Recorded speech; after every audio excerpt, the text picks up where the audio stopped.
I shouldn't have opened the door.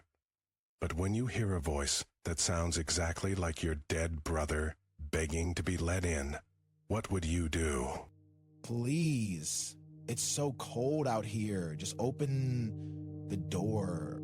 That was the first mistake.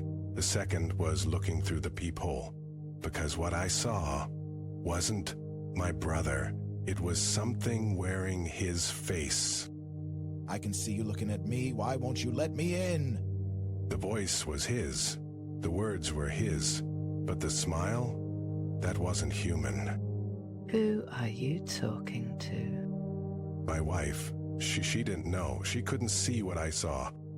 Tell her I'm here. Tell her I miss her too. The thing outside knocked again. Harder this time. The door shook. What the hell is that? Let me in. Let me in. Let me in. The voice wasn't begging anymore. It was screaming. And then it started laughing. Too late. I'm already inside. The locks clicked open by themselves. The knob turned, and the door began to creak open. Oh, God. What is that? The thing stepped inside. It wasn't wearing my brother's face anymore. Now, it was wearing mine. Hello, honey, did you miss me? My wife screamed, but I couldn't move. Because the thing, it was smiling at me with my own teeth. Don't worry, I'll take good care of her. And then the lights went out. Where did it go? My wife's voice trembled. I grabbed her arm, pulling her behind me. Check the windows. Lock them. Now. But before she could move, the laughter started again. Soft at first, then louder, coming from every corner of the house. You really think logs can keep me out? That wasn't my voice anymore. It was deeper, rougher, like something scraping against bone. To the basement door. It's open. I never go down there. Not since the accident. Not since my brother. You left me down here for years. Now, I'm back. And I brought friends. The floorboards creaked. Something heavy dragged itself up the stairs. Wet, gurgling. There's more than one. She was right. Shadows pooled at the bottom of the steps. Shapes moved in the dark. Too many limbs. Too many eyes. You shouldn't have let me in. Now they're all coming inside. The front door slammed shut behind us. The locks clicked again. Only this time, they weren't locking something out. Let's play a game, brother. Hide and seek. You hide, and we'll find you. The lights flickered again, and in that split second of darkness I saw them. Standing in the hallway, in the kitchen, in the corners of the room. We have to get out.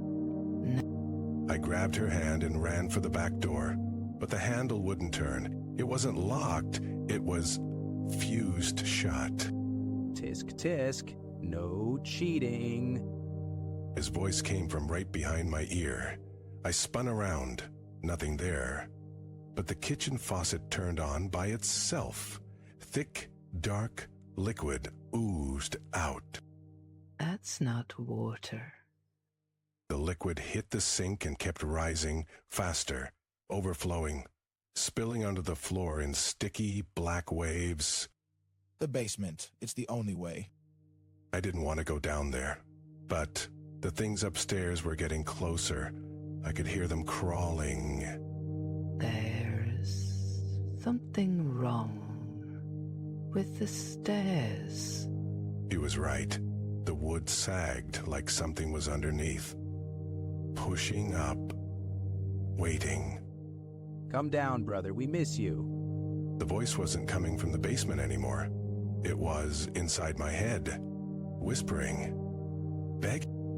Your eyes, they're black. I looked in the hallway mirror. My reflection grinned back at me. Wide. Too wide. That's not me. The reflection reached out. The glass cracked. A hand. My hand. But wrong. Twisted. Bone white. shot through the mirror and grabbed my throat. Got you. You were screaming in your sleep. She looked pale, unsteady. The bedroom window was open. Cold air slithered in, It was just a dream.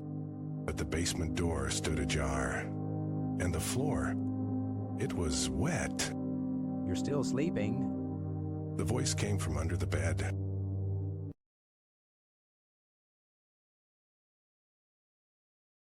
I wasn't supposed to open the door, but when I heard my dead wife's voice on the other side, I had no choice. Sarah, that's impossible. You died 3 years ago. Let me in, baby. It's so cold out here. The voice was hers. The way she said, baby. That was Sarah. But the door was locked from the inside, and I was the only one with a key. How are you here? Open the door, and I'll tell you. My hand trembled as I reached for the lock. The metal was ice cold. No, you're not real. I'm real. Just like the thing behind you is real. My blood turned to ice. I didn't want to turn around, but I did. Hello, brother. My brother had been dead for 10 years. This isn't happening. Oh, it's happening, and it gets worse. So much worse.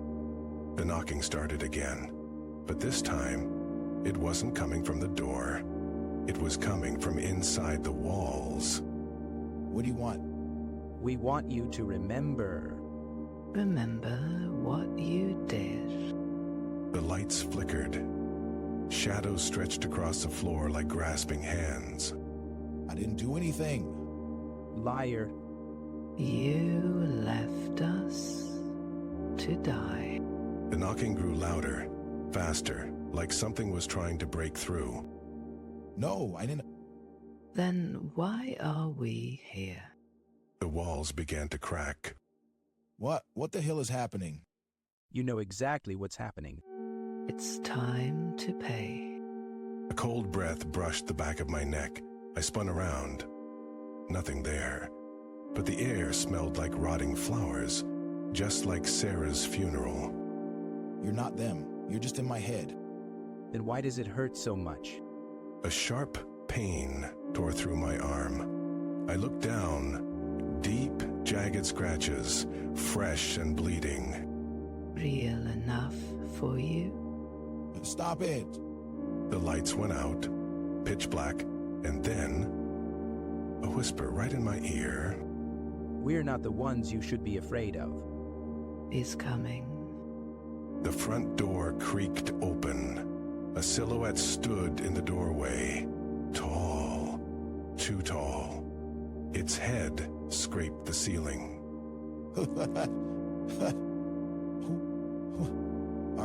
How are you? I didn't answer. It just stepped forward. And the moment its foot touched the floor, every light in the house exploded. Run. They're too late. The thing lunged. Please. Begging won't help. He doesn't want your apology. The grip tightened. My vision blurred. And then the pressure vanished. I collapsed, gasping. The thing was gone.